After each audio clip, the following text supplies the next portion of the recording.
अस्सलाम वालेकुम dear student, how are you. तो जी स्टूडेंट, आज देखते हैं कि आज हमारा टॉपिक जो है वो है passage of molecules in and out of the cells.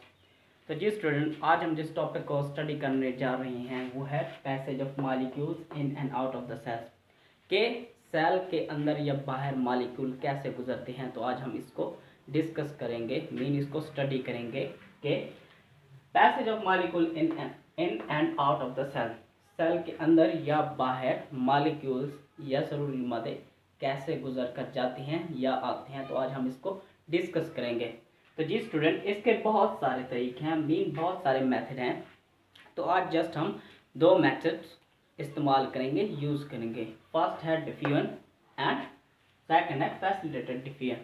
तो आज हम इन दो तरीकों को अमल में लाएंगे, इनको यूज़ करेंगे। तो फर्स्ट देखते हैं डिफ्यूजन। डिफ्यूजन क्या होती है? डिफ्यूजन के जरिए मॉलिक्यूल कैसे सेल के अंदर या बाहर जाते हैं। तो आज हम इसको स्टडी करेंगे। तो फर्स्ट देखते हैं डिफ्यूजन। डिफ्यूजन क्या होती है?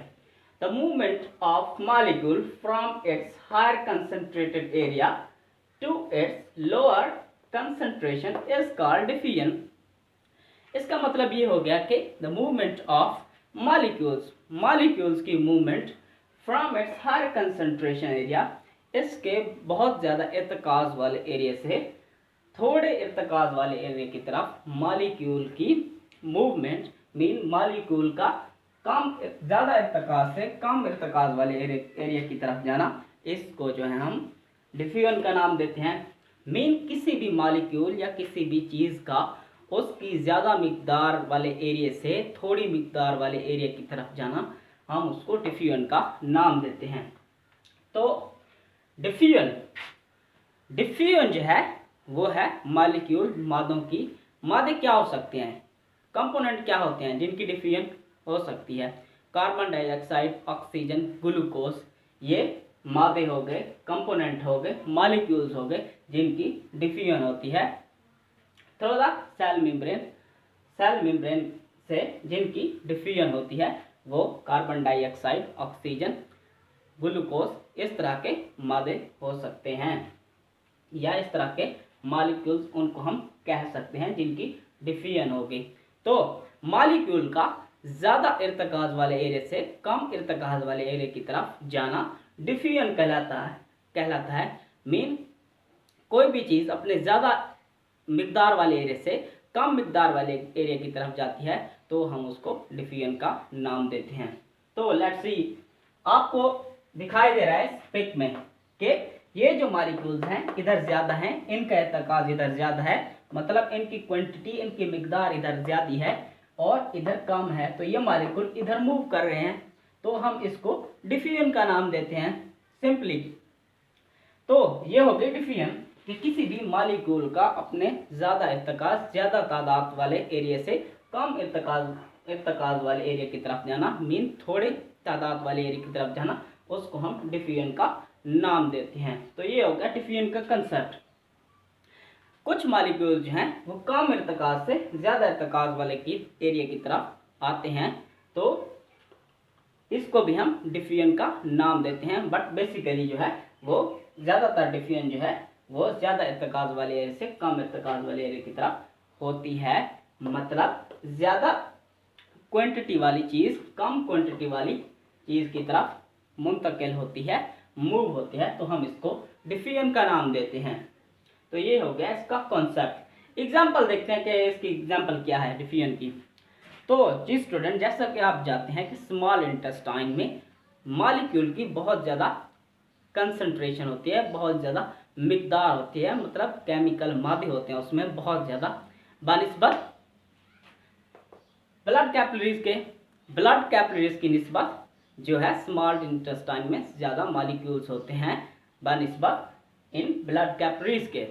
तो स्मॉल इंटेस्टाइन से उन मॉलिक्यूल का मूव कर जाना इनटू ब्लड कैपिलरीज में स्मॉल इंटेस्टाइन से इंपॉर्टेंट ज़रूरी मादों का जाना, हम उसको भी डिफ्यूजन का नाम देते हैं। तो ये भी एक इसकी एग्जाम्पल हो गई कि movement of molecule from small intestine into blood capillary is known as diffusion. इसको भी हम डिफ्यूजन का नाम देते हैं क्योंकि स्मॉल इंटेस्टाइन में बहुत सारे हाई क्वांटिटी मतलब हाई कंसंट्रेशन में मादे पाए जाते हैं, मॉलिक्यूल्स पाए जाते हैं जो कि ब्लड कैपिलरीज में मूव कर जाते हैं, क्योंकि वहाँ उनकी तादाद बहुत ही कम होती है। तो हम इसको डिफ्यूजन का नाम देते हैं। तो ये हो गया डिफ्यूजन का कॉन्सेप्ट। तो ऑन द अदर हैंड हम देखते हैं दूसरा मेथड फैसिलिटेटेड डिफ्यूजन।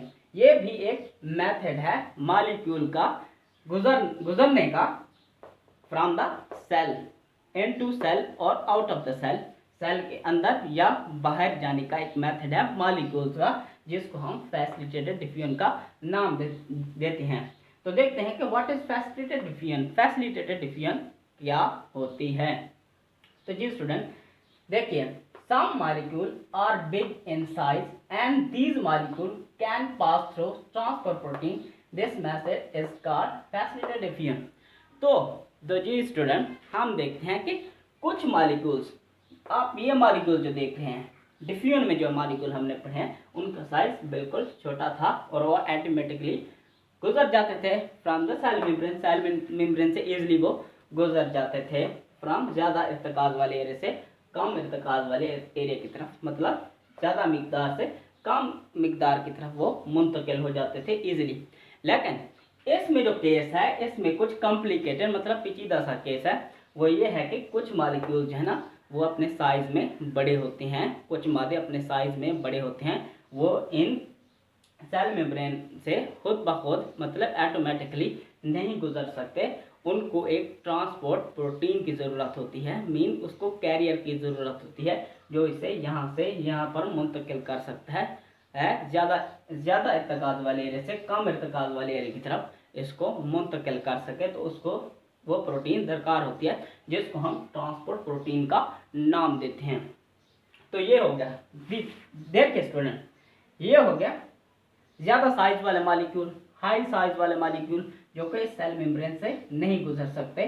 तो ये जो प्रोटीन है, ये जो प्रोटीन आपको नजर आ रही है, ये दरअसल कैरियर प्रोटीन या ट्रांसपोर्ट प्रोटीन है जो इन मॉलिक्यूल्स को इस ज़्यादा क्वांटिटी ज़्यादा मिकदार वाले एरिया से कम मिकदार वाले एरिया की तरफ ले जाती है।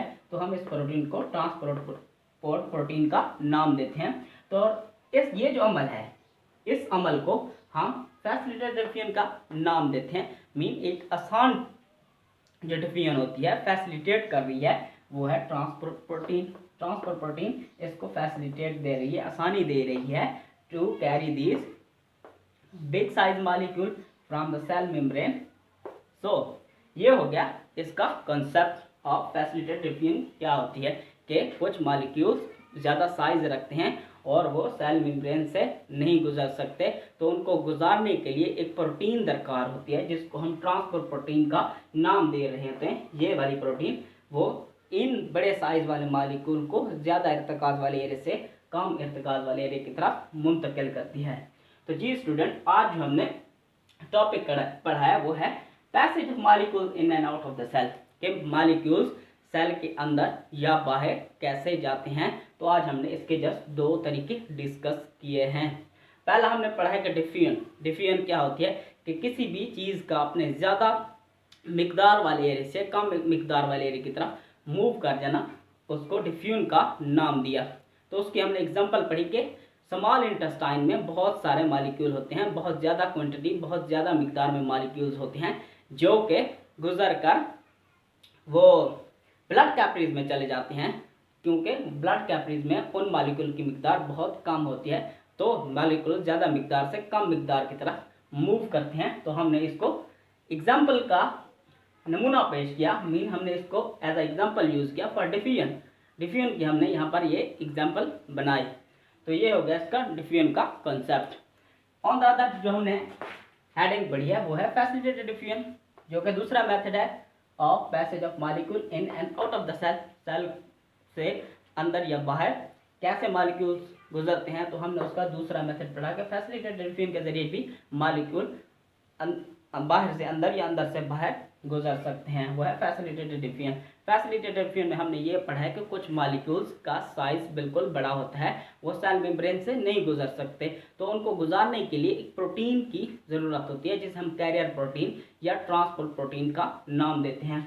ये हो गई पोर प्रोटीन या कैरियर प्रोटीन, जो कि इन बड़े साइज वाले मालिक्यूल को, इन ज़्यादा एरिया वाले मतलब ज़्यादा मिकदार वाले मालिक्यूल्स को यहाँ से इधर कम मिकदार वाले मालिक्यूल की तरफ मुंतकिल करती है। तो हमने इसको फैसिलिटेटेड डिफ्यूजन का नाम दिया। तो जी स्टूडेंट, आज का हमारा टॉपिक यहाँ पर एंड हुआ और कल जो हम इंशाल्लाह टॉपिक स्टार्ट करेंगे वो होगा ऑस्मोसिस पर।